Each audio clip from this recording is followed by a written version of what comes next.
आपको बता दें कि देश में पहली बार कोई विमान बायोफ्यूल से उड़ा है। देहरादून से उड़कर जब फ्लाइट दिल्ली एयरपोर्ट पर लैंड हुई तो मोदी सरकार के 1-2 नहीं बल्कि 5 मंत्री इस फ्लाइट के स्वागत के लिए मौजूद थे। सरकार के 5 मंत्री आपने तब भी दिल्ली एयरपोर्ट पर नहीं देखे होंगे जब पुतिन या ओबामा जैसे वीवीआईपी आए थे। सुबह 9:40 पर देहरादून में इस फ्लाइट को फ्लैग ऑफ किया गया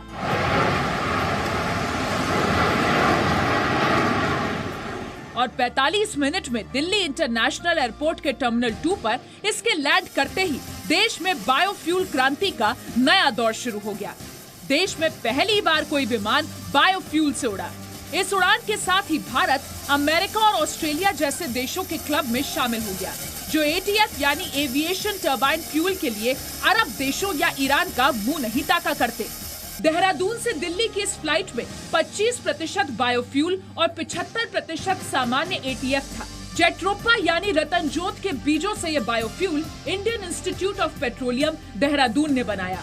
20 वैज्ञानिकों ने 2 टन रतनजोत के बीजों से ये बायोफ्यूल तैयार किया। भारत में रोजाना 600 विमान उड़ान भरते हैं। एविएशन इंडस्ट्री का फ्यूल बजट सालाना 30,000 करोड़ रुपए है। बायोफ्यूल 3 झंझटों का तोड़ निकालेगा। पहला, बाहर से महंगा तेल कम खरीदना पड़ेगा। दूसरा, मेड इन इंडिया बायोफ्यूल से ट्रांसपोर्ट सस्ता होगा और तीसरा, प्रदूषण तो कम होगा ही। बायोफ्यूल से विमानों की ऑपरेटिंग लागत 17% से 20% तक घटेगी। ऑपरेटिंग लागत घटने से फ्लाइट के टिकट भी सस्ते होंगे। हवा में कार्बन डाइऑक्साइड का उत्सर्जन 4000 टन घटेगा।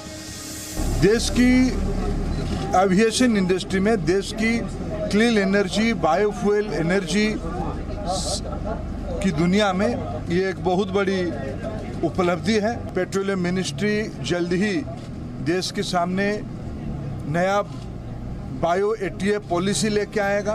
देश का एविएशन सेक्टर 20% की रफ्तार से बढ़ रहा है।